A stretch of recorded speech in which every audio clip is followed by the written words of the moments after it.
Under my presidency, we'll accomplish a complete American energy independence. Complete. Complete.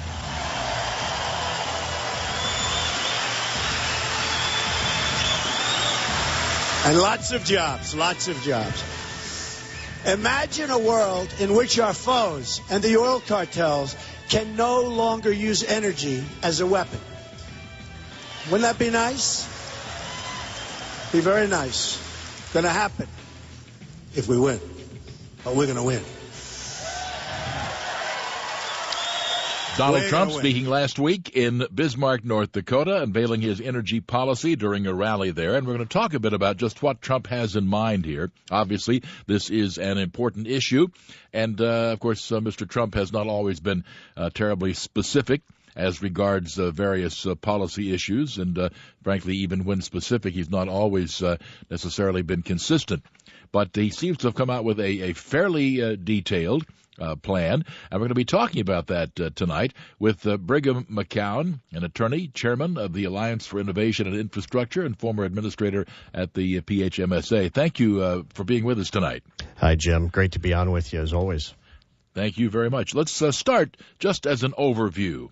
Were you satisfied that this was a viable, feasible plan with enough detail that we can actually grapple with it, if you will? Oh, there's the question. No, Donald Trump says a little bit of everything that people want to hear. And I think when he came out and mentioned that, he's pretty much promised the world to fossil fuels. Yet we still don't know a lot of the specifics, do we?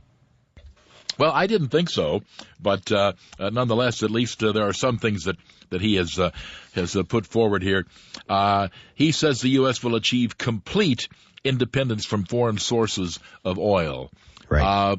How far are we from that today, actually, given the use of shale oil and other things? We have become, I guess, actually, aren't we an exporter of energy at times? We are an exporter of energy. We're the world's largest producer of both crude oil and natural gas, and have taken over those top spots from Russia and Saudi Arabia here in the last couple of years. But by the same token, we're not energy independent, and it's going to still be difficult to get there unless we include Canada as part of our domestic mix and Alaska. And people have said we can get there by 2020 if we have realistic policies, but cheap oil prices have hurt the domestic economy because, frankly, we produce oil at a greater cost than does the Middle East.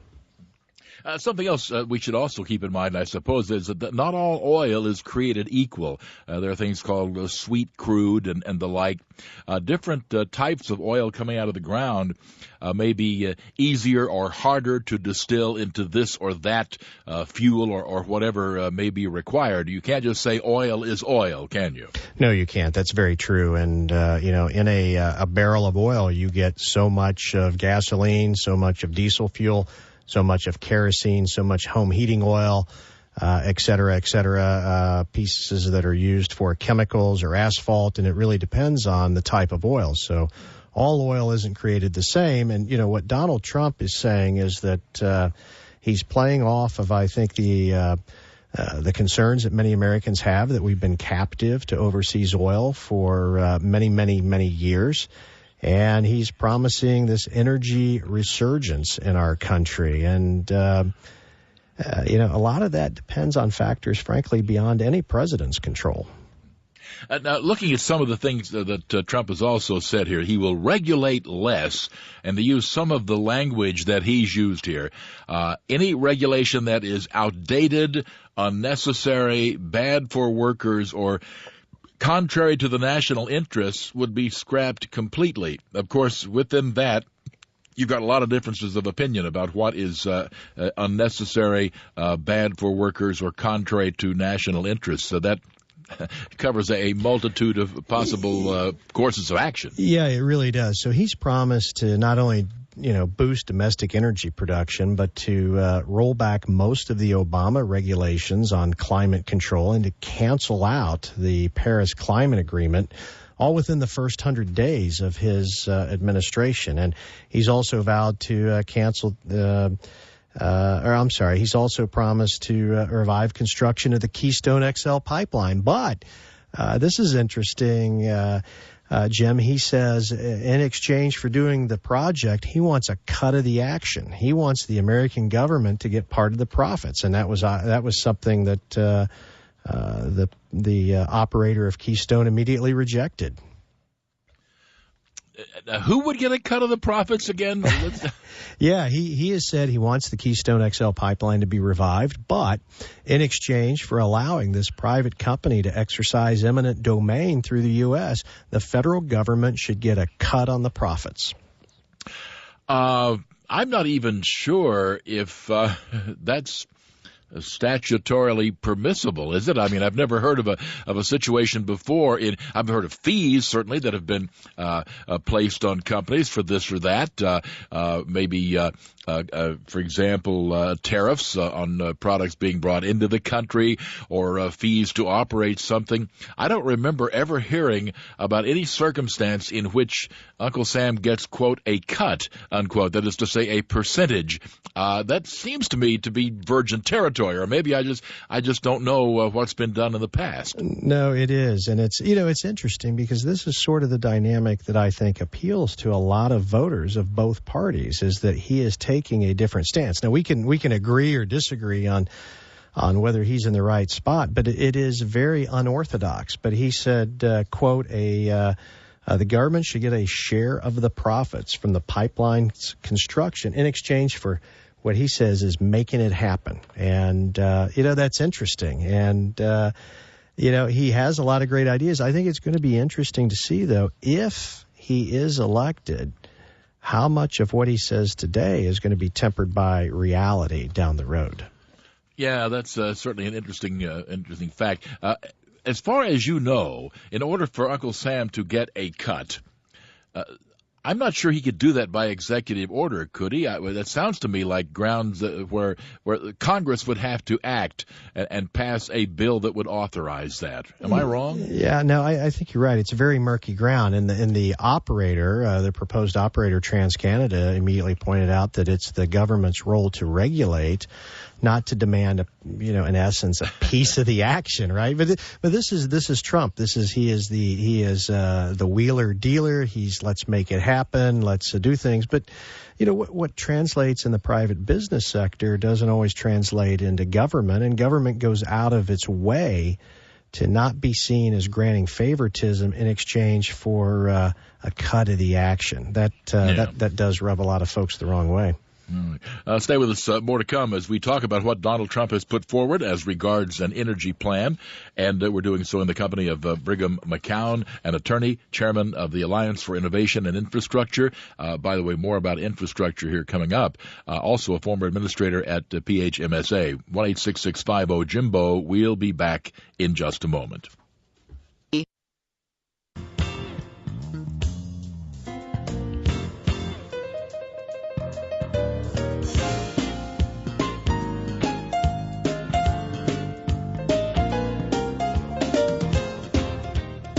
Thanks for being with us on the Jim Bohannon Show as we're talking about the Donald Trump energy plan. We're at 1-866-50-JIMBO, 1-866-505-4626, and doing so in the company of attorney Brigham McCown, chairman of the Alliance for Innovation and Infrastructure, former administrator at the Department of Transportation's Pipeline and Hazardous Materials Safety Administration. Also, Mr. Trump says that we will pump more. He wants to lift existing limits on oil and gas production on federal lands, revoke policies that oppose unwanted restrictions on new technologies used for drilling. Your thoughts about that in particular, given current oil and gas prices? Well, the oil and gas prices have rebounded a little bit. We've seen oil back briefly above $50 a gallon, $50 a barrel, and that has certainly helped. And Donald Trump's looking at it. The House and Senate are working to right now as well to reconcile an energy policy, and it would open up more drilling. And, depending on who you're talking to, it's a very controversial issue. On one hand, you have the environmentalists that say, We have to protect our native lands, our federal lands, and they shouldn't be open. On the other side, you have people saying, look, there's a small part of federal lands that we should drill on. There is a wealth of oil and natural gas that's there, as well as in our outer continental shelf off of both oceans, and it could be a ton of revenue for the federal government, and it's not going to impact the environment. And so you're handicapping the country by keeping oil supplies offline. We have a call from Chris in Hazlet, Texas, for our guest. Again, we're talking about the Donald Trump energy plan and talking with Brigham McCown. Good evening, Chris. Yes, sir. Thank you for taking my call. What's on your mind tonight? Well, I was never a huge, Trump backer. I wasn't for him in general, but now that he's the nominee, I'm going to back him. But I think that this is actually something, good to think about, is whereas Trump may not be able to articulate his ideas in fulfillment, which I think a president should be able to, and I think he's getting better at it. I think what we do need to realize is that he is bringing new ideas to the table. He is a little off the rail, but it's a little bit refreshing. And I think he actually does have the Constitution within him to put the right people in the right places to be able to not only humble him, but actually help him achieve a lot of these goals that I think that he has. And I think every time the oil prices go up and every time we've been threatened by people like Saudi Arabia, isn't it kind of an age-old trick to kind of say, hey, we're going to start drilling our own again, and then prices start dropping again, and kind of a trick we've played for a long time. All right, your thoughts on that, Brigham? Yeah, I think he's entirely right. I mean, if you remember a few years ago, people said you could not drill your way to lower oil prices. Well, that was totally wrong, right? Because we did drill our way to cheaper oil prices. In fact, we drilled our way to too cheap oil prices, some could argue, because the energy companies couldn't stay in business. And with the newer technology that we have, we've discovered vast reserves of oil in the ground, and some of it needs to be brought up. We've lifted the oil export ban that had been in place since the 1970s, since the Arab oil embargo of 73. We have European allies that are thirsty for U.S. energy to diversify themselves from their continued reliance on unreliable Russian supplies. It's there are people that want American oil, and then you have the unions and the workers that say, put us to work, let's go build something. So it's an issue, I think, that cuts across partisan lines, that picks up both Democrats and Republicans.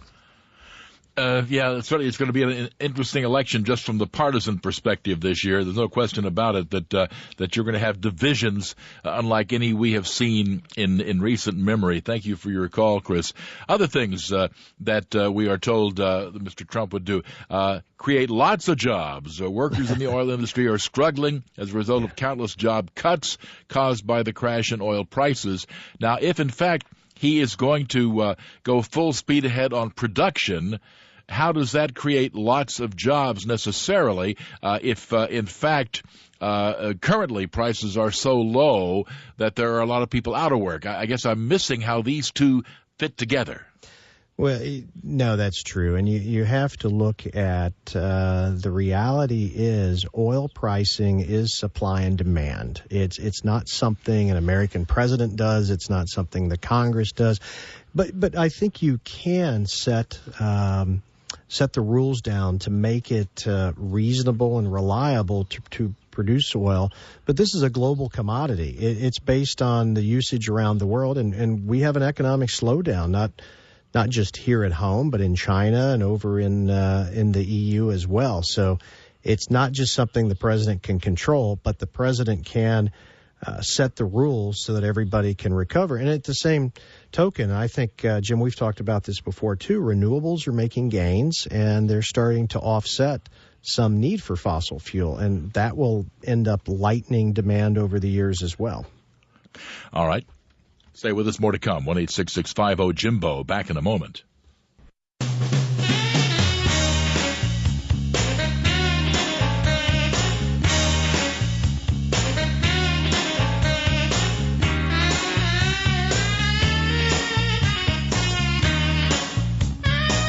the Jim Bohannon Show, as we are talking tonight about the Donald Trump energy plan with attorney Brigham McCown, chairman of the Alliance for Innovation and Infrastructure.